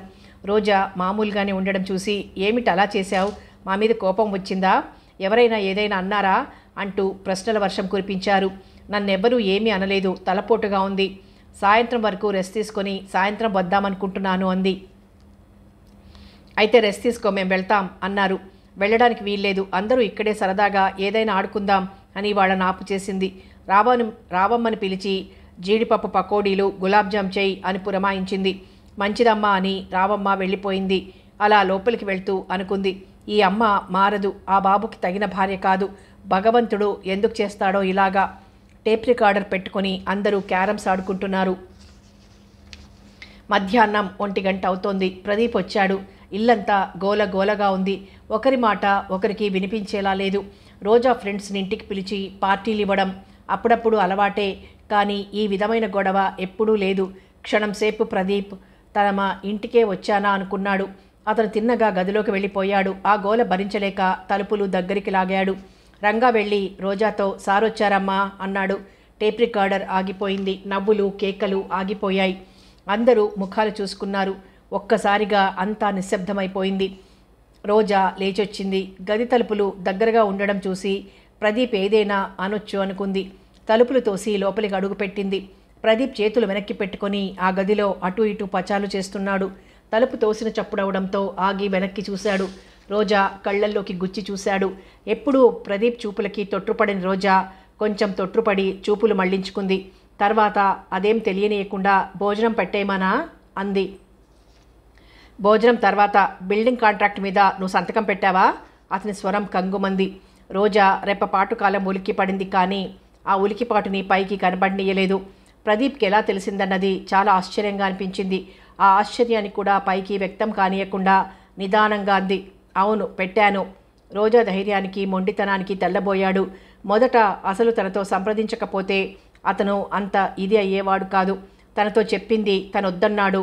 ఆ వర్మ రోజాని బుట్టలో వేసుకున్నాడు. తన ఇష్టం వచ్చినట్టు ఆడిస్తాడు. మరి నాతో చెప్పలేదేం? చెప్పడం అనవసరం అనుకున్నావా? ఎంత చెప్పినా మీరు వినలేదు. అది చాలా లాభదాయకమని అంకుల్ చెప్పారు. డాడీ ఇచ్చిన ఆస్తిని 2 చెయ్యాలనే కోరిక నాకుంది. మీరు వినలేదు. మీతో ఎప్పుడు చెబుదామన్నా ఎప్పుడు సీరియస్గానే ఉంటారు. ఎప్పుడు చెప్పాలి? ఎదురు ప్రశ్న వేసింది. ఆ వర్మ నిన్ను బాగా బుట్టలో వేసుకున్నాడు. ఇప్పుడు చెప్తున్నాను విను. నిన్ను పూర్తిగా ముంచితే గాని ఈ ఇల్లు వదలడు. అది ఆపేక్ష కాదు, నటన, అంత నటన. నాకు నచ్చిన వాళ్ళు మీకెప్పుడు నచ్చారు? మంచి వాళ్ళని మీరెప్పుడు అర్థం చేసుకున్నారు? అసలు లాభాలతోనే మీకు ఈ విషయం చెప్పాలనుకున్నాను. అప్పుడే ఎవరు ఊదారో మీ దగ్గర. ఇప్పుడు చెప్తున్నాను, గుర్తుంచుకోండి. రోజా మంచి పని చేశావు అని మీ నోటితో మీరే అంటారు. ఆ కళ్ళల్లో గర్వం తళతళలాడింది. ప్రదీప్ ఏదో అందామని అంతలో నిగ్రహించుకున్నాడు. రోజా ఎంత చెప్పినా వినదు. వర్మ ఈ మూర్ఖత్వాన్ని ఆసరాగా తీసుకున్నాడు. కానీ ఎలా జరిగేది అలా జరుగుతుంది అనుకుని వెంటనే బయటికి వెళ్ళిపోయాడు. 2-3 నెలలు గడిచిపోయాయి. ప్రదీప్ ఆఖరి చెల్లెలు పెళ్ళైంది. చిన్న చెల్లెలు భ్రమరని భర్త వదిలేశాడు. ఆఖరి చెల్లెలు కాపురానికి వెళ్ళిన నెల రోజులకే నేను వాడితో కాపురం చెయ్యలేనని ఏడ్చి వచ్చేస్తే తల్లి తండ్రి మందలించి పంపారు. అతనికి లేని అలవాటు లేదు. తాగి వచ్చి భార్యను పట్టుకుని తంతాడు. పెళ్లికి చాలా ఖర్చు చేశాడని, తమ చేతికి చిప్పే మిగిలిందని ప్రదీప్ తమ్ముళ్ళిద్దరూ తండ్రి మీద విరుచుకుపడ్డారు. చిన్న తమ్ముడైతే తండ్రి మీద చెయ్యెత్తాడు కూడా. మధ్యవర్తులు ఆపారు. ఈ గొడవలకి భయపడి ప్రదీప్ను ఒక్కసారి వచ్చి వెళ్ళమని ఎప్పుడు ఉత్తరం రాయని రుక్మిణమ్మ కొడుక్కి ఉత్తరం రాసింది. తల్లి ఉత్తరం చూసి కూడబలుక్కుంటూ చదువుకున్నాడు. ఆవిడ ఎంతో బాధపడితే గాని ఉత్తరం రాయదని గ్రహించిన ప్రదీప్ ఇంటికి బయలుదేరాడు. ప్రదీప్ వెళ్ళిన మర్నాడే వర్మ వచ్చాడు. ఆయన్ని చూడగానే రోజాకి చాలా సంతోషం కలిగింది. ఆంటీ సౌభాగ్యం రాలేదా అంకుల్ అని అడిగింది. ఈ మధ్య ఆంటీకి ఒంట్లో బాగుండటం లేదమ్మా, తలనొప్పని బాధపడుతోంది. ప్రదీప్ లేడా అని అడిగాడు అటు ఇటు చూస్తూ. వాళ్ళ ఊరు వెళ్ళాడు అంకుల్. వాళ్ళ ఊరా? అదోలా చూశాడు. రోజాకు అర్థం కాలేదు. అవును అంకుల్, వాళ్ళమ్మ రమ్మని ఉత్తరం రాసిందట. నువ్వు చాలా అమాయకురాలివమ్మా. చాలా జాలిగా చూశాడు. ఏమిటి అంకుల్? అర్థం కానట్టుగా చూసింది. నువ్వు అలా ప్రతిదీ నమ్మయ్యకూడదమ్మా. భర్త అంటే గౌరవం, నమ్మకం ఉండాల్సిందే. కానీ ఆ నమ్మకం కొంప ముంచుతుందంటే జాగ్రత్త పడాలా వద్దా? ముక్కు మీద నుంచి జారిపోయే కళ్ళజోడు చూపుడు వేలితో పైకి తోసుకుంటూ అడిగాడు. ఏం జరిగిందో సరిగ్గా చెప్పండి అంకుల్, ఆతృతగా అడిగింది. తోట కొనడానికి వెళ్ళకముందు ప్రదీప్ ఆ ఊరు ఎప్పుడైనా వెళ్ళాడా? లేదు. ఏం అలా అడుగుతున్నారు? ప్రదీప్ నెలకి 1-2 సార్లు అక్కడికి వెళ్తున్నాడు. ఎందుకు? అయోమయంగా చూస్తూ అడిగింది. రోజా, నువ్వు నా బిడ్డలాంటి దానివి, అందుకే ఇంత బాధపడుతున్నాను. ప్రదీప్కి గుంటూరులో ఉండగా నిర్మల అనే అమ్మాయితో పరిచయం ఉండేది. అసలు సంగతులు నాకు సరిగ్గా తెలియవు, కానీ ఇప్పుడు నిర్మల ఆ ఊళ్ళోనే టీచర్గా ఉంది. ప్రదీప్ అక్కడికే వెళ్తున్నాడు. రోజా నెత్తి మీద పిడుగుపడిన దానిలా చూసింది. రోజా, ఏదైనా తెలివితేటలతో సాధించాలే గాని కోపతాపాలతో సాధించలేం. ప్రదీప్ని పూర్తిగా నీ వాడిగా చేసుకోవటమే నీ ముఖ్యోద్దేశం. ఆ మాట ఒక్కటే నీ మనసులో ఉండాలి. నవ్వుతూనే అతని ఆట కట్టించాలి. రోజాకి ప్రదీప్ గుణగణాలు చెప్తూ మళ్ళీ శాంతింపజేస్తూ ఆ పూట అంతా అక్కడే ఉండి సాయంత్రం వెళ్ళిపోయాడు. వర్మ చెబుతుంటే ఎలా కూర్చుందో రోజా ఆయన వెళ్ళాక ఇల్లంతా పిచ్చిదానిలా తిరిగింది. పనివాళ్ల మీద ఎగిరిపడింది. ఎవరు ఫోన్ చేసినా లేనని చెప్పేయమంది. గదిలోకి వచ్చి తలుపులు మూసుకొని కూర్చుంది. తనని కాదని ఎవరితో దానికోసం వెళ్తున్నారు. అలా వెళ్ళి ఎన్నో కట్టుకథలు అల్లుతున్నారు. తన నుండి అంత రహస్యంగా దాస్తున్నారంటే ఏదో ఉంది. ఎవరా నిర్మల? దానితో ఎటువంటి సంబంధం? రహస్యంగా కలుస్తున్నారంటే చిచి, ఇంకా అనుమానం లేదు. ఎలా పట్టాలి వాళ్ళని పట్టి వాళ్ళిద్దరి తలలు భూమిలోకి కృంగిపోయేలా చెయ్యాలి. ఇద్దరూ తన కాళ్ల మీద పడేలా చెయ్యాలి. ఫెడీమని లెంపలు వాయించుకునేలా చెయ్యాలి. అలా చెయ్యకపోతే తన పేరు రోజానే కాదు. అవును, ఆ రోజు ఏమన్నారు? నేను పూర్తిగా అని ఆగిపోయారు. నీ వాడిని అనలేదు అంటే?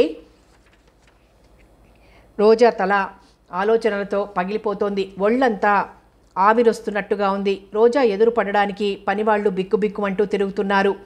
4 రోజుల్లో ప్రదీప్ వచ్చాడు. రోజా అతన్ని కొత్తగా చూస్తోంది.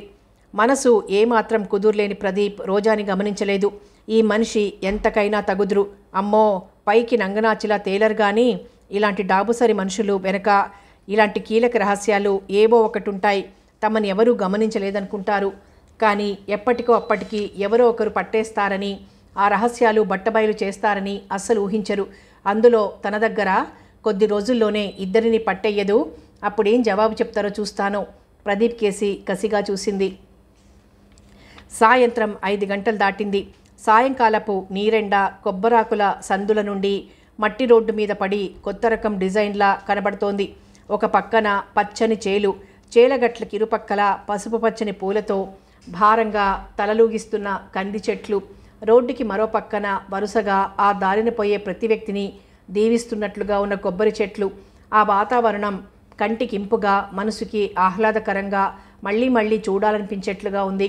ప్యాంటు జేబుల్లో చేతులుంచుకొని తల వంచుకొని అడుగులో అడుగు వేసుకుంటూ నడుస్తున్న ప్రదీప్కి ఆహ్లాదకరమైన ఆ వాతావరణం అతని మనసుని ఉత్సాహపరచలేకపోయింది. 2 రోజులు సెలవులు దొరికితే నిర్మల ఎక్కడికి వెళ్తుంది? అంత ఆప్తులు ఎవరున్నారు? ఆలోచిస్తూ పరాగ్గా నడుస్తున్న ప్రదీప్ తన పక్కనే కారు ఆగడంతో ఉలిక్కిపడ్డాడు. అతను తలెత్తి చూసేసరికి రోజా డోర్ మీద చేయి వేస్తూ తనకేసే తీక్షణంగా చూస్తోంది. ప్రదీప్ అదిరిపడ్డాడు. రోజా ఇక్కడికి రావటం ఏమిటో అసలు అర్థం కాలేదు. ఏమిటి అలా చూస్తున్నారు? నేను ఇక్కడికి ఎలా వచ్చానా అని ఆశ్చర్యంగా ఉంది కదూ? నాకు మాత్రం చాలా ఆనందంగా ఉంది. ఎందుకో తెలుసా? డోర్ తెరుచుకుని దిగుతూ రెప్పవాల్చకుండా ప్రదీప్నే చూస్తూ అంది. ఎప్పుడు గర్వంగా కోపంగా చిటపటలాడుతూ ఉండే రోజా ముఖం ఇప్పుడు కఠినంగా కందినట్టుగా, రోజాని చూడగానే మరుక్షణం చూపులు మళ్లించుకునేలా భయం గొలిపేలా ఉంది. అతను గబగబా ఆలోచిస్తున్నాడు. రోజా ఎందుకైనా రాని, తను ఈ ఊళ్ళో గొడవ పడకూడదు, వెళ్ళాలి, వెంటనే వెళ్ళిపోవాలి. నీకు ఇక్కడికి రావటం ఆనందమైతే చాలా సంతోషం. అతను డోర్ తెరుచుకుని లోపల కూర్చున్నాడు. తల తిప్పి ప్రదీప్ని చూసింది. అతను రాయిలా కూర్చున్నాడు. రోజా కూడా ప్రదీప్ పక్కనే కూర్చొని తన కోపం డోర్ వేయటంలో చూపించింది. కారు కదిలింది. ప్రతి కొబ్బరి చెట్టు వంగి ప్రదీప్ రోజాల కేసి వింతగా చూసి కారు కన్నా వేగంగా వెనక్కి పరిగెడుతున్నట్టుగా ఉన్నాయి. నిర్మలెవరు? పక్కలో బాంబు పడ్డట్టు అదిరిపడ్డాడు. నిర్మల ఎవరు? రెట్టించినట్టుగా అడిగింది. ప్రదీప్ నుండి జవాబు రాకపోవడంతో ఏ నిర్మల? అతని మాట అతనికే పేలవంగా అనిపించింది. ఎంతమంది నిర్మలలున్నారు? కొట్టినట్టుగా అడిగింది. ఇంటికెళ్ళాక మాట్లాడుకుందాం, బయటికి చూస్తూ అన్నాడు. అంటే భస్మం చేసేలా చూసింది. అంత రహస్యమా? అదో పెద్ద కథ. ఇటు తిరగకుండానే అన్నాడు, మీరు ఏ కట్టుకథలు చెప్పినా నేను నమ్మను. సౌభాగ్యం గురించి అన్ని నీతులు చెప్పారే, ఇప్పుడు మీరు చేసిందేమిటి? ఇప్పుడు మిమ్మల్ని ఎలా పట్టానో అలాగే పట్టగలను. రోజా నిలదీసినట్టు అడిగింది ఇంటికి రాగానే. పట్టడానికి నేనేమీ దొంగతనం చేయలేదు, కరుగ్గా వెంటనే అన్నాడు ప్రదీప్. అంతకన్నా ఘోరం ఇది. అలాంటి దొంగ ఎప్పటికైనా దొరుకుతాడు. అసలు మిమ్మల్ని అని ఏం ప్రయోజనం? పిల్లలకి నీతులు చెప్తూ చాటున వెదవ పని చేసేదాన్ని అనాలి. రోజా అరిచాడు ప్రదీప్. అరిస్తే నాకు భయం అనుకున్నారా? ఆ నీతిమాలిన దాన్ని అనండి. రోజా, ఏమీ తెలుసుకోకుండా నోరు పారేసుకోకు. ఏం ఆవిడగారు దేవత? కస్సుమంది. ఆ దేవతే నా భార్య. రెండు చేతులు వెనక్కి పెట్టుకుని రోజా కేసి నిదానంగా చూస్తూ అన్నాడు. ఒక్క ఉద్దుటున లేచి నిలబడింది శివంగిల. ఎంత మోసం, దగ! నేను ఒప్పుకోను. అంత అబద్ధం. దానితో ఊరేగడానికి మీరాడుతున్న నాటకం అరిచింది రోజా. దీంట్లో మోసం ఏం లేదు. మరి దాన్ని చేసుకుని నన్నెలా చేసుకున్నారు? నా డబ్బు చూసి, మా డాడీ అమాయకత్వం చూసి మమ్మల్ని ఇంత మోసం చేస్తారా? రోజా కళ్ళల్లోంచి నిప్పు కణాలు రాలుతున్నాయా అన్నంత ఎర్రగా ఉన్నాయా కళ్ళు. డబ్బుకే ఆశపడేవాడినైతే వర్మ కూతుర్నే చేసుకునేవాడిని. ఆయన కూతుర్ని చేసుకోలేదని కదూ ఆయన నా మీద ఇంత కక్ష కట్టాడు. మొదటి నుండి జరిగిందంతా చెప్పేశాడు.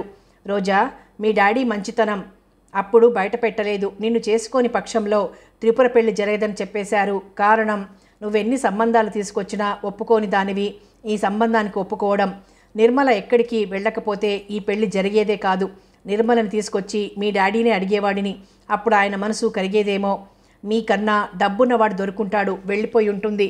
ఇప్పుడు వాడు తన్ని తగిలేసి ఉంటాడు. మళ్ళీ మిమ్మల్ని పట్టుంటుంది. సిగ్గులు వదిలేసిన దానికి రోజుకొకరు. రోజా చెంప చెళ్ళుమంది. ఊపిరి పీల్చడం, రెప్ప వేయడం మర్చిపోయిన దానిలా చూసింది. మరుక్షణం తేరుకున్న ప్రదీప్ తల తిప్పుకున్నాడు. Sorry, I'm very very sorry. నువ్వేదన్నాను నన్నను, కారణాలు ఏమైనా, తప్పు చేసింది నేను. నిర్మలకి ఏమీ తెలియదు. నన్ను మీరు కొడతారా? ఒక్కసారితో తుడిచిపారేస్తే పోతుందా? దాని గురించి కదూ మన ఇద్దరి మధ్య ఇన్ని గొడవలు జరుగుతున్నది. అది మిమ్మల్ని కాదని ఎలాగో వెళ్ళిపోయింది. అది మన ఇద్దరి మధ్య ఎలా వస్తుందో చూస్తాను.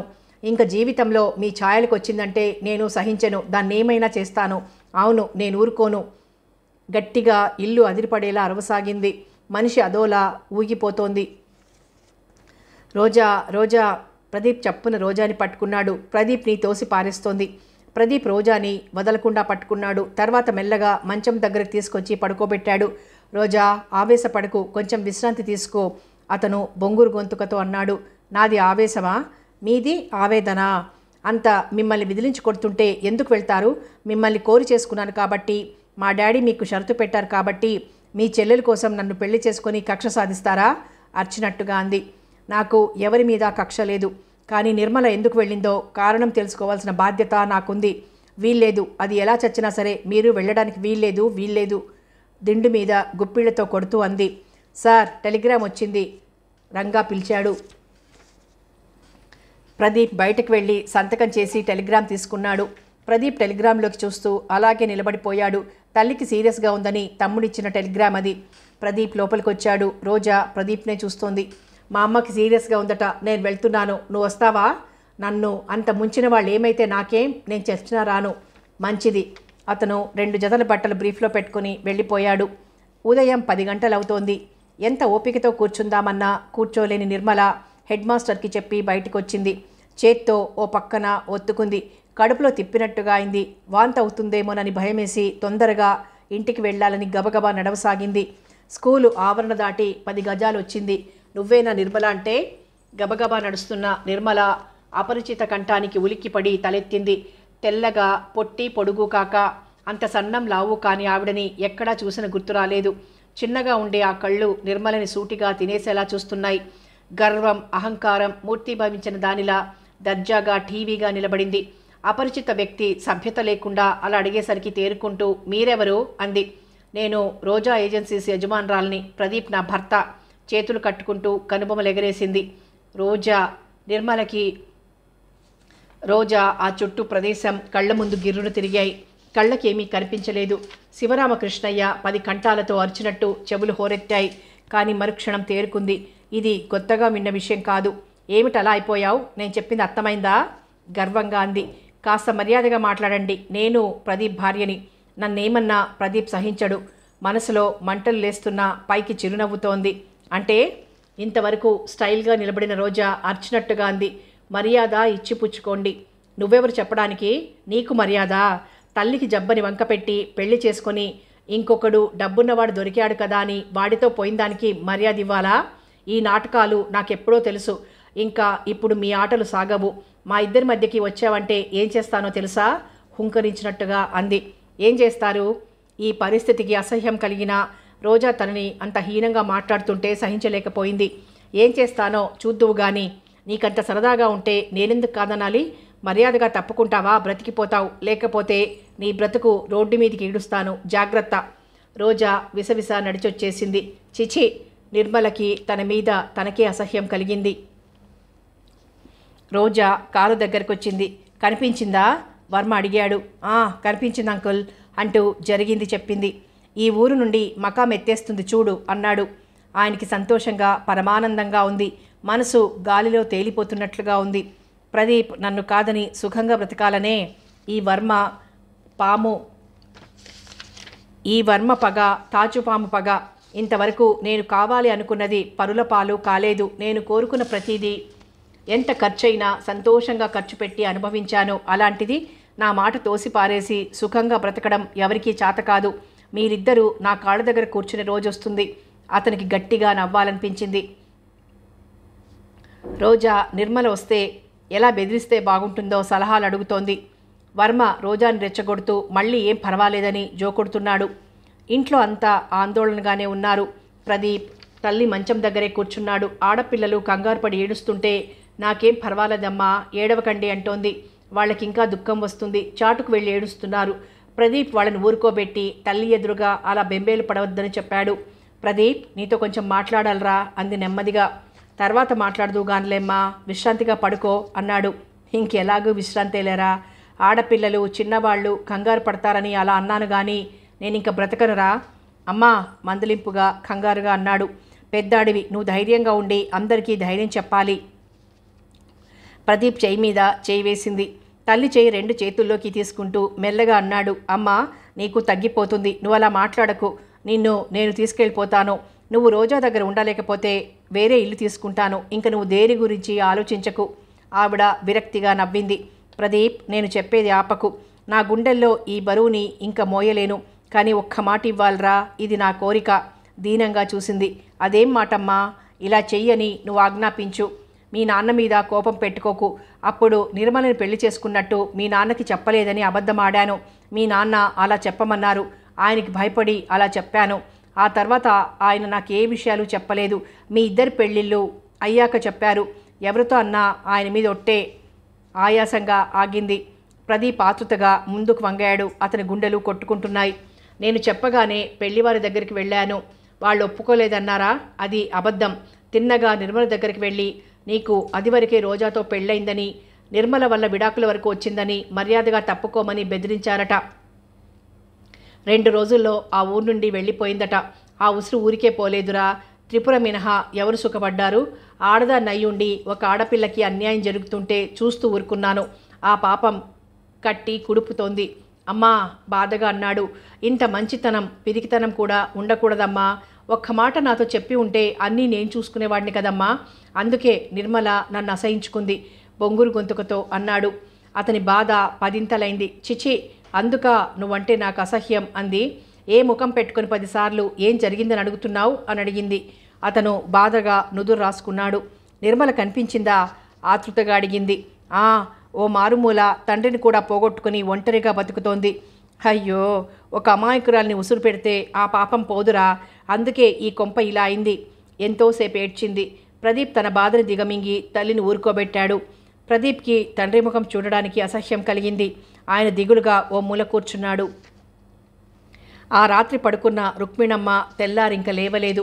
ఎన్నో బాధల్ని ఇముడ్చుకున్న రుక్మిణమ్మ నిశ్చింతగా నిద్రపోతున్నట్టే ఉంది. ప్రదీప్ ఆగ మేఘాల మీద వచ్చినట్టుగా వచ్చాడు. నిర్మలకంతా చెప్పేయాలి. నిర్మల వినకపోయినా బలవంతంగా జరిగిందంతా చెప్పేయాలి అనుకున్నాడు. అప్పుడు నిర్మల ఎన్ని తిట్లు తిట్టినా, తనని ఎంత అసహించుకున్నా తన ఆనందంగా భరిస్తాడు. అంతేగాని అది వరకే తనకి పెళ్ళయిందని, నిర్మల తనని ప్రదీప్ మోసం చేశాడని బాధపడడం మాత్రం సహించలేడు. నిర్మల బాధపడకూడదు అనుకున్నాడు. ఎంత ఆతృతతో వచ్చాడో అంత కంగారు పడ్డాడు. ఇంటావిడ నిర్మలకి కడుపులో నొప్పని ఆపరేషన్ చేయాలన్నారని మాస్టర్ హాస్పిటల్కి తీసుకెళ్లారని చెప్పింది. ప్రదీప్ స్థాణువులా నిలబడ్డాడు. చాలా పెద్ద ఆపరేషన్ అట. పాపం శంకరం మాస్టర్ తల్లికి సీరియస్గా ఉందని టెలిగ్రామ్ వచ్చిందట. నిర్మలని హాస్పిటల్లో చేర్పించి అలా వెళ్తానన్నాడు. సమయానికి మీరొచ్చారు. ఇవేమీ ప్రదీప్కి వినిపించటం లేదు. చెవుల్లో సముద్రపు హోరు. ఆవిడకి చెప్పి టాక్సీలో కూర్చున్నాడు. టాక్సీ ఎంత స్పీడ్గా పోతున్నా అతనికి అస్సలు జరిగినట్టుగా లేదు. డ్రైవర్ తొందరగా పోనీ, ఇంకా తొందరగా పోనీ అనసాగాడు. ప్రదీప్ ఆతృతగా కంగారుగా డాక్టర్ రూమ్లో కడుగు పెట్టాడు. చంద్ర నువ్వు అన్నాడు సంభ్రమాశ్చర్యాలతో. ఇద్దరూ సంతోషంతో ఆలింగనం చేసుకున్నారు. ఇద్దరూ ఇంటర్ వరకు క్లాస్మేట్స్. చంద్రానికి హఠాత్తుగా తల్లిదండ్రులు పోవడంతో మేనమామ తన కూతుర్నిచ్చి పెళ్లి చేసి చదువు చెప్పించాడు. గది వరకు వచ్చిన ప్రదీప్ నిర్మల గొంతు విని ఆగిపోయాడు. అన్నయ్య, నువ్వు వదిన నన్ను ఎంతో అభిమానంతో చూసినా మీ దగ్గర ఓ రహస్యం దాచాను. నాకు 4 ఏళ్ల కొడుకున్నాడు. ఈ ఊళ్ళోనే దుర్గాబాయమ్మ గారి దగ్గర పెరుగుతున్నాడు. నాన్నగారికి ఆవిడ గురువు వంటిదట. నాన్నగారి బలవంతం మీద నేను ఒప్పుకున్నాను. నాన్నగారు నాకు మంచి ఉద్యోగం దొరికే వరకు బాబుని అక్కడే ఉంచమన్నారు. అది పల్లెటూరు. నలుగురు విమర్శించి నా మీద నిందలు వేస్తారని. నాకేదైనా అయితే ఆశ్చర్యంగా వింటున్న శంకరం నిర్మల ఆఖర్న అన్నమాటతో, ఏం మాటలమ్మా, ఈ రోజుల్లో ఆపరేషన్ ఎంత తేలిగ్గా చేస్తారో నీకు తెలియదా? నువ్వేం భయపడకు, నీకు ఆపరేషన్ తేలిగ్గా అవుతుంది అన్నాడు. ఈ మాట విన్న ప్రదీప్ హృదయం అంత ఆందోళనలోనూ అనిర్వచనీయమైన భావంతో నిండిపోయింది. నిర్మల చెప్పే మాటలకి చెవి ఒగ్గి నిలబడ్డాడు. వాడి కోసం బ్రతకాలనే ఉందన్నయ్యా. ఒకవేళ ఏదైనా అయితే ఎవరు వచ్చి ఎన్ని కథలు చెప్పినా వాడిని ఎవ్వరికి ఇవ్వనని మాటియ్యి చేయి జాపింది. అలా మాట్లాడకు నిర్మల, నేను వినలేను దుఃఖం ఆపుకుంటూ అన్నాడు. నీ రుణం ఎన్ని జన్మలెత్తినా నేను తీర్చుకోలేను. తల్లిదండ్రుల్ని పోగొట్టుకొని జీవితంలో ఓడిపోయి ఒంటరిగా బ్రతుకుతున్న నాకు మీ ఆదరణే లేకపోతే ఏమయ్యేదాన్నో. అలా అనకమ్మా. సాటి మనిషికి సహాయపడడం మానవ ధర్మం. ఎంతమంది మనిషిగా ప్రవర్తిస్తున్నారు? 100కో 1,00,000కో నీలాంటి వారు ఒక్కరుంటారు. ఈ ప్రపంచమంతా మోసం. ఎవరిని ఎలా అన్యాయం చేసి ఆనందించాలా అని చూస్తారు. అన్నయ్య, నేను చెప్పేది విను. నాకేదైనా అయితే బాబుని అనాథ శరణాలయంలో చేర్పించు. ఎవరు వచ్చి ఏం చెప్పినా ఆఖరికి నా శవం కూడా ఇవ్వడానికి వీల్లేదు. ఇది నా కోరిక. ఎవరొచ్చినా నా బాబుని, నా శవాన్ని ఇవ్వనని మాటియ్యి. లేకపోతే ప్రదీప్ ఇంకా అక్కడ ఒక్క క్షణం కూడా నిలవలేనట్లు వడివడిగా యువతలకు వచ్చేశాడు. అతనికి తన తప్పు 1000 రెట్లై 1,00,00,000 రూపాల్లో వికటాట్టహాసం చేస్తూ కనిపించింది. నిర్మల ఆపరేషన్ సక్సెస్ అయింది. శంకరం తల్లి పోయింది. నిర్మలని ఇంకా మర్నాడు తీసుకెళ్లిపోవచ్చని చెప్పాడు డాక్టర్. దుర్గాబాయ్ అనే ఆవిడ చిల్డ్రన్ క్రష్ నడుపుతోంది. ఆవిడ వెంకటేశ్వర్లకి తెలుసు. నిర్మల పరిస్థితి చెప్పి బాబుని నిర్మలకి వేరే ఊళ్ళో ఉద్యోగం దొరికే వరకు పెంచమని కోరాడు. ఆవిడ పరిస్థితి అర్థం చేసుకుని సరే అంది. ప్రదీప్ ఆ అడ్రస్ తెలుసుకుని అక్కడికి వెళ్ళాడు. వెళ్ళగానే అంతమందిలో తన బాబు ఎవరో తెలుసుకోలేకపోయాడు. కానీ సాయంత్రం ఎవరి పిల్లల్ని వారు తీసుకెళ్ళిపోయాక మిగిలిన ఒక్క బాబు దుర్గాబాయమ్మ చేయి పట్టుకుని చురుగ్గా వెళ్తున్న పిల్లలకి టాటా చెప్తున్న కిరణ్ని చూసేసరికి ప్రదీప్ ఒక్కంగలో వెళ్ళి బాబుని గుండెలు కదుముకోవాలనిపించింది. మనసుని ఎంతో చిక్కబట్టుకుని ఆవిడ బాబుని లోపలికి తీసుకెళ్లే వరకు నిలబడి బలవంతంగా యువతలకు వచ్చాడు. నిర్మల సెలవు ఉన్నప్పుడల్లా ఇక్కడికి వస్తుందన్నమాట. ప్రదీప్ చంద్రశేఖర్తో జరిగిందంతా చెప్పేశాడు. ఆఖరికి కొడుకున్నట్టు కూడా నాకు తెలియనీయలేదంటే తనకేదైనా అయితే ఆ శవం కూడా నేను తాకకూడదన్నంత అసహ్యం నా మీదుందంటే ఇంకా ఏం చెప్పినా నిర్మలని బాధించిన వాడిని అవుతాను. నిర్మలని బాబుని సుఖంగా ఉండనియడమే నాకు కావాల్సింది చంద్ర. నిర్మలకి ఏదైనా ఉద్యోగం వచ్చేలా చూడమని కోరుతున్నాను. అప్పుడు బాబు తల్లి దగ్గరే ఉంటాడు. నేను సహాయం చేసినట్టు ఎట్టి పరిస్థితుల్లోనూ నిర్మలకు తెలియకూడదు. నేను సహాయం చేసినట్టు తెలిస్తే, నా డబ్బుతో తనకి వైద్యం జరిగిందని తెలిస్తే నిర్మల భరించలేదు. ఇంకా నా గురించి నిర్మల అస్సలు బాధపడకూడదు. ఇంకా ఎప్పుడు నిర్మలని కలవను. చంద్రశేఖర్ ఎంత చెప్తున్నా ప్రదీప్ వినలేదు. భారమైన మనసుతో వెళ్ళిపోయాడు. వర్మ రోజా దగ్గరికి వేళ్లాడేసిన ముఖంతో వచ్చాడు. ఏమిటంకుల్, ఏం జరిగింది? రోజా కంగారుగా అడిగింది. ఏమిటోనమ్మా, రోజులు బాగుండలేదు. అనుకున్నవి తలక్రిందులయ్యాయి. నాకు చాలా బాధగా ఉంది. తల దించుకున్నాడు. ఏం జరిగింది అంకుల్? ఆ నిర్మల ఏదైనా గొడవ చేసిందా? ఆతృతగా అడిగింది. నేను ఎలాగో అలాగ భరిస్తాను, కానీ నువ్వు నీకెలా చెప్పాలా అని బాధగా ఉంది. ఏం పర్వాలేదు చెప్పండి అంకుల్, నిర్మలకి ఈ మధ్య ఆపరేషన్ జరిగింది తెలుసా అని అడిగాడు. లేదు, ప్రదీప్ దగ్గరుండి ఆపరేషన్ చేయించాడు. నిర్మలకి కొడుకు కూడా ఉన్నాడు. ఇంకా వేరే కాపురం పెడతాడని తెలిసింది. రోజా గొంతులోంచి ఆర్తనాదంలా వచ్చింది. అన్నీ ఒక్కసారే వచ్చాయి. బిల్డింగ్ కాంట్రాక్ట్లో చాలా నష్టం వచ్చింది. నేనెలాగో తట్టుకుంటాను. నిన్ను చూస్తేనే జాలిగా ఉంది. ఒక్కడిని అయిపోవడంతో ఈ 2 వార్తలు వినడంతో మీ ఆంటీ స్పృహ తప్పి పడిపోయింది. నీకు చెప్పడం ధర్మం, విధి కూడాను. మళ్ళీ కలుస్తాను. గుండె ధైర్యం అలాంటప్పుడే ఉండాలి. రుమాలతో ముఖం తుడుచుకున్నాడు. అంకుల్ వెర్రిదాన్లా చూసింది. ఎప్పుడూ ఒక్కలాగే ఉండవమ్మా. ఒకసారి నష్టం వచ్చినా ఇంకోసారి రెట్టింపు లాభం వస్తుంది. వస్తాను. మీ ఆంటీ ఎలా ఉందో చల్లగా జారుకున్నాడు. రోజాకి ప్రపంచమంతా గిర్రున తిరుగుతున్నట్టయింది. కళ్ళకేమీ కనిపించడం లేదు, చెవులకేమీ వినిపించడం లేదు. ఎంత మొండితనం! దీని లెక్కేమిటని కదూ ఆయన ఉద్దేశం. ఇంతవరకు తన కళ్ళు గప్పి ఆయన ఇష్టం వచ్చినట్లు చేశారే గాని ఇక్కడ తనకి తెలిసాక ఎలా చేస్తారో చూస్తాను. తన కళ్ళు కప్పి దానితో వేరింటి కాపురం పెడతారా? ఆ ఆవేశంలోనే కారేసుకుని బయలుదేరింది. డాక్టర్తో చెప్పేసి గుండె రాయి చేసుకుని అక్కడ ఇంకా కాసేపు ఉంటే మనసు ఎక్కడ చెప్పిన మాట వినదో అన్న భయంతో వడివడిగా అడుగులు వేస్తూ గబగబా బయటికి వస్తున్న ప్రదీప్ నిప్పులు చెరిగే చూపులతో తనని తీక్షణంగా చూస్తూ నిలబడిన రోజాని చూసి స్టన్ అయ్యాడు. ఎక్కడికక్కడే రోజా తనని వెంటాడుతోంది. ఏం అలా చూస్తారు? నేను రోజాని మర్చిపోయారా? ఖంగుమనే స్వరంతో అంది రోజా. అతను గబగబా రోజా దగ్గరికి వచ్చాడు. ఇంటికి నడు, నీకు అన్నీ చెప్తాను సౌమ్యంగా అన్నాడు. ఇంకా మీరు ఏం చెప్పినా నేను వినను, నమ్మను కూడా. మీ నాటకాలు నాకు తెలియవనుకోకండి. మీరు ఏం మూల ఏం చేసినా నేను తెలుసుకోగలను. మొన్నొచ్చి గడ్డి పెట్టినా దానికి సిగ్గులేదన్నమాట. ఇలాంటి వాళ్ళకి మామూలు మాటలతో బుద్ధి రాదు. దాని సంగతి ఇప్పుడే తేల్చేస్తాను. ప్రదీప్ని దాటి వెళ్ళబోయింది. ప్రదీప్ చప్పున రోజా చేయి పట్టుకుని ఆపాడు. రోజా అతన్ని బెదిరించుకోవాలని చూసింది. సాధ్యం కాలేదు. రోజా ప్లీజ్ ఇంటికి నడు. అసలు సంగతులు తెలియకుండా తొందరపడకూడదు సౌమ్యంగా అన్నాడు. ఛీ వదలండి. ఇంకా డబాయిద్దామనుకుంటున్నారా? నన్ను మోసం చేసిన వాళ్ళు ఎవరూ సుఖపడలేదు. అతని తోసేయబోయింది. ప్రదీప్ రోజా పెరుగులాడుతున్నా బలవంతంగా బయటికి తీసుకొచ్చేశాడు. కారులో కూర్చోబెట్టి తను కూర్చుని డోర్ వేశాడు. అతన్ని కారు నడపనీయలేదు రోజా. మీ ఎత్తులు నాకు తెలుసు. మీరు నన్ను వదులుచుకోవడానికి ఏమైనా చేస్తారు. ఇన్ని చేసిన మీరు దానికోసం నన్ను చంపరని గ్యారంటీ ఏమిటి? తనే స్టీరింగ్ తీసుకుంది. అతను బాధగా కళ్ళు మూసుకున్నాడు. పెదవి విప్పలేదు.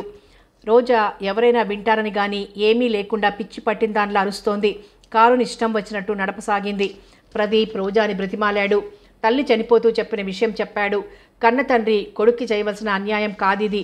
ఆయన నాకు తండ్రి అని చెప్పుకోవడానికి నోరు రావడం లేదు. రోజా చూస్తూ చూస్తూ నిర్మలని ఆ పరిస్థితుల్లో నేను వదల్లేను. అందుకే ఆపరేషన్ దగ్గరుండి చేయించాను.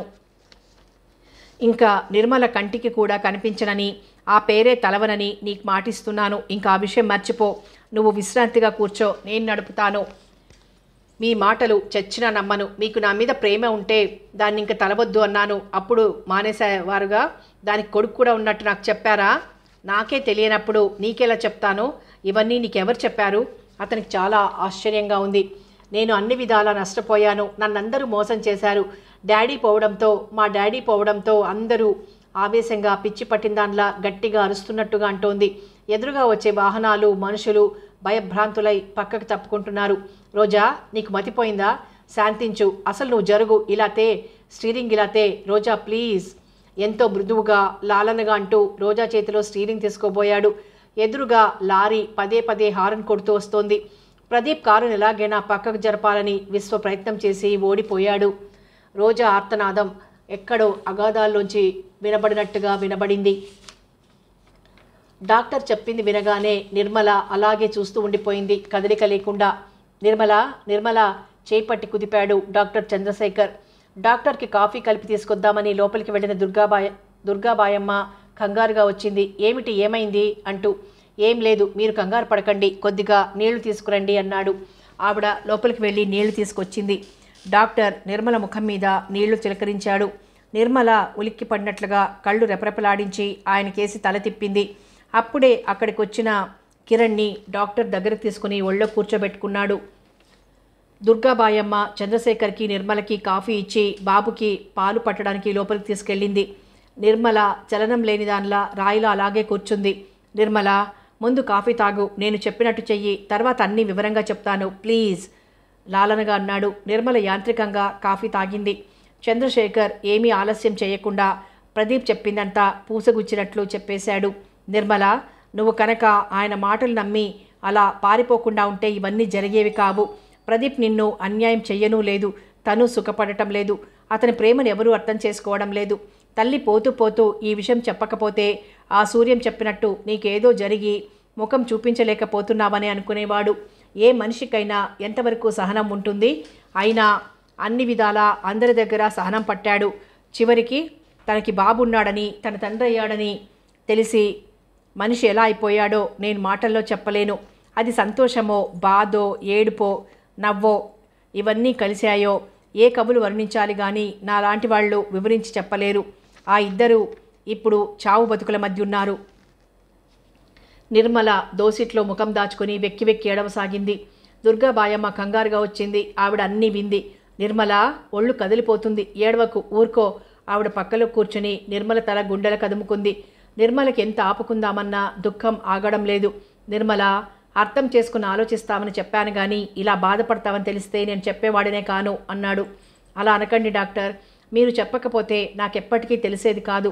అతను ఎన్నిసార్లు చెప్పాలని చూసినా నేను చెప్పనీయలేదు. నేనేం చెప్పలేదు, వెక్కిళ్ళ మధ్య అంది. కిరణ్ నిర్మల కేసి దిగులుగా చూశాడు. బాబు చూడు ఎలా చూస్తున్నాడో. నీకు ప్రదీప్ మీద కోపం లేకపోతే ఒక్కసారి చూసిరా, నువ్వు వస్తానంటే నేను జాగ్రత్తగా తీసుకెళ్తాను చంద్రశేఖర్ అన్నాడు. నిర్మల తలెత్తి బాబు కేసు చూసింది. ఇప్పుడు ఇలా ఉన్నాం, వచ్చే సంవత్సరం ఎలా ఉంటాం? ఒళొళాయి అంటూ ఉంటాం. ప్రదీప్ ముఖం కళ్ళ ముందు ఎన్నో రకాలుగా కనబడింది. చిలిపిగా, సంతోషంగా, ఆనందంగా, ఆవేదనగా, బాధగా, దిగులుగా, విరక్తిగా. కిరణ్ని గుండెలు కదుముకొని ఏడ్చింది. దుర్గాబాయమ్మ ఏదో అనబోయింది. నిర్మలనే పరీక్షగా చూస్తున్న చంద్రశేఖర్ వద్దని వారించాడు. ఆవిడ ఆగిపోయింది. కొంతసేపటికి నిర్మల తేరుకుంది. అలాంటి పరిస్థితుల్లో ఆవిడకి ఆవేదన కానీ ఆవేశం కానీ కలగకూడదు కదా. నన్ను చూడగానే ఆవిడ ఎలా ఫీల్ అవుతారో తల వంచుకుంది నిర్మల. అవన్నీ నాకు తెలియదా? అవన్నీ నేను చూసుకుంటాను అన్నాడు.